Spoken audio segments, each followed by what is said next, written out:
Lord of the Mysteries. Chapter 1196. The Ugly Duckling. When opening the first level of the box of the Great Old Ones, the long table, chairs, furs, and the others were like dolls. They were either still or motionless. Otherwise, under the power of torsion springs, they made repeated simple movements. Upon seeing this scene, Bodhi's hair stood on end. For some baffling reason, he felt that he was about to join and become one of them.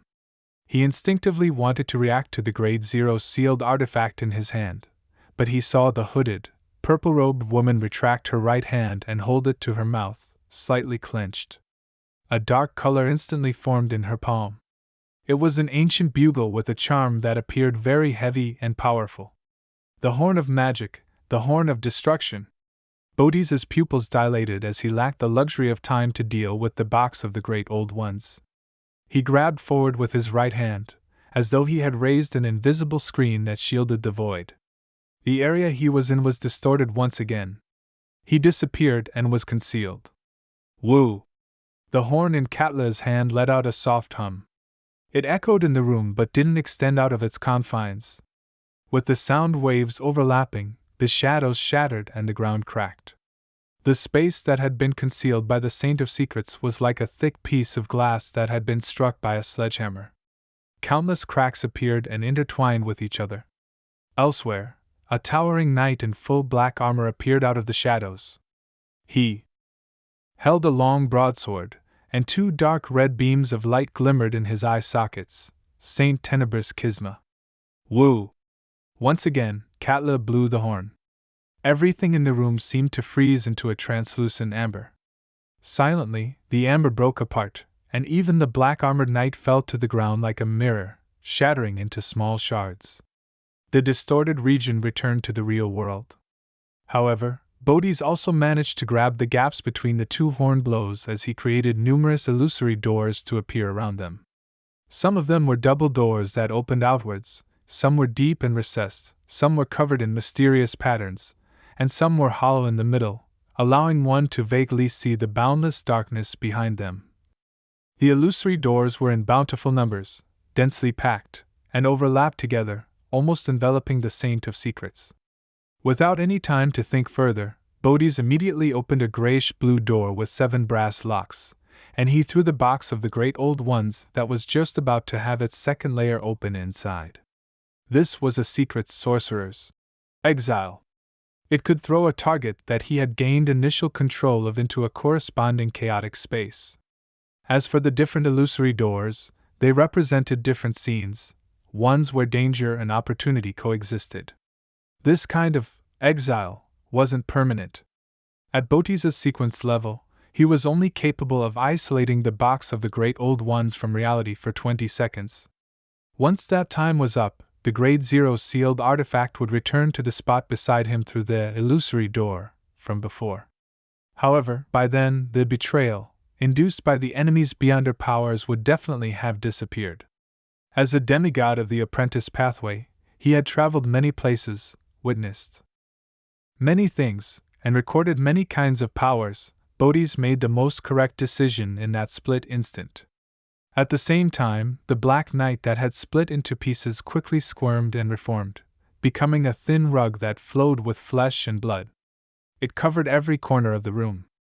As a cult that could only survive in the shadows of reality, the Aurora Order might have many lunatics, but they were used to doing things to conceal themselves so as to prevent themselves from attracting the official Beyonders before their goals were met. Of course, once the matter was in its final stages, they would definitely proclaim their existence openly. In addition, Saint Tenebris Kisma had done so in hopes of obstructing the possible enemies that were hiding outside to a certain extent. This allowed a separation of the battlefield. When a layer of flesh grew out from the floor, walls, and ceiling, a twisted black shadow rose up from the corner. This was one of the souls that Saint Tenebris Kisma had grazed. It was a powerful vampire from the Forsaken Land of the Gods, a Sequence 4 Shaman King of the Moon Pathway. If the shepherd's grazed target was a demigod, he could release it directly due to the existence of its corporeal spirit body. However, there only one could be released at any one point in time unless the corresponding shepherd had already become a Sequence 3 Trinity Templar. Seizing the opportunity that the horn in the female demigod's hand was dissipating, the twisted shaman king reached out and dug out one of his eyes, a bright red, illusory eye. The eye shimmered with a bright, crimson glow as it instantly illuminated the entire room, as though the crimson moon had descended. Its pupil reflected the woman wearing the purple-patterned black robe and a dark-colored hood. Immediately following that, the shaman king clasped the hand which was holding his eye, letting the crimson moonlight become completely devoured by darkness. A deep darkness appeared around Katlia as the solidified darkness bound her to the spot. It froze the scene. Upon seeing this scene, Bodis took a step forward, phasing behind his enemy instantaneously. Performing one blink, followed by another as a total of 8 figures dressed in black robes appeared around Katlia. These weren't avatars he created, but after images he left behind due to his blazing blink. Some of them released lightning storm, while others condensed a blinding white spear. Some were covered in black armor as they slashed out a heavy broadsword that could appear capable of slicing through anything. Different figures with different powers either attacked or created a form of control, but their target was one and the same, Katla. There was almost no pause in between their actions. When Bodhi's figure blinked to another corner, he quickly turned transparent as he was on the brink of disappearing. He had no intention of killing the enemy, as this was Backland. Also, the commotion created from their battle couldn't be suppressed any further. Once it affected the outside world, official angels might descend. The reason why he had first launched a series of counterattacks before teleporting away was because he wanted to suppress the enemy and prevent her from interfering with his and Saint Tenebris Kisma's escape. This was a very reasonable strategy. However, a few seconds ago, in a room on an upper level of the old apartment, Zio had learned of all the changes in the venue through Miss Justice's mind voice. Although she was worried and anxious, she didn't panic at all. She followed the plan and jumped down from the window, somersaulting in midair as she pointed at the targeted area. "Teleportation is prohibited here!" After doing this, she immediately distanced herself from the apartment to prevent the friendly demigods from being distracted. With this interference, the Saint of Secrets, Bodis, failed to successfully enter the spirit world. A rusty, abnormally heavy door appeared in front of him as it tightly sealed the path. To Bodis, an illusory door of this level wasn't able to stop him from leaving at all. He could open the door once he made some adjustments. But at this moment, something anomalous had happened over at the female demigod in the purple-patterned black robe. Silver light appeared in Katla's eyes. They connected together like a mysterious giant snake. This was brief luck, derived from the knowledge she had obtained when analyzing the blood of a snake of fate.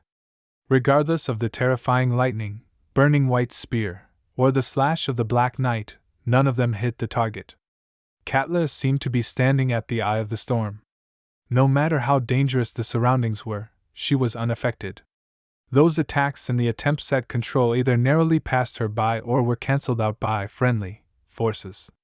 They were unable to achieve the desired effect, and they even helped her weaken the dark shackles. Instantly, Katla bowed her back slightly as white and illusory feathers grew out of them. They didn't belong to an angel, but rather, a swan. The ugly duckling had become a swan. As for what a swan was, to a Sequence 4 demigod, the answer was obvious. It was an incomplete mythical creature form. And the ugly duckling could also become a swan. This was a powerful magic that could allow a mysticologist to reveal their incomplete mythical creature form once a day, with each instance lasting 10 seconds. The surface of Katla's body immediately cracked open as flesh and blood gathered inside, forming eyeballs with clear blacks and whites. The countless eyeballs coldly scanned their surroundings, as though they were manifestations of multifarious knowledge. As such, the figure that bore their weight turned into a black blob that was even more abstract in a higher spatial dimension. Upon seeing the densely packed eyeballs, Saint of Secrets Bodis and Saint Tenebris Kisma felt dizzy. A knowledge storm took form in their minds. The layer of flesh and blood that enveloped the entire room began to tremble slightly. Some dripped down, while others squirmed intermittently. At this moment, an unimaginable aura pierced through the barrier formed from flesh and blood, pouring into the first floor of the dilapidated apartment, and enveloping every corner of the apartment. At the same time, Saint of Secrets Bodis and Saint Tenebris Kisma were shocked. Their bodies, souls, and minds were in an uncontrollable state. This was dragon might, which had undergone a qualitative change. Mind deprivation! Seizing this opportunity, the black blob, that was covered in cracks and eyes, condensed a spear in front of it. The spear appeared ancient in style. From the tip to the handle, it was dyed in blobs of blood-red splotches. It emitted a mighty destructive aura and a bloody feeling, as though it had once heard a mighty existence. With a whoosh, the terrifying spear shot out, heading straight for the Bodhis who stood rooted to the ground. In the entire room, all the voices and details vanished. Even the dragon might that filled the room suddenly disappeared, leaving behind only the bloody spear tip and Bodhi's body, as well as the constantly shrinking distance between them. Spear of Longinus,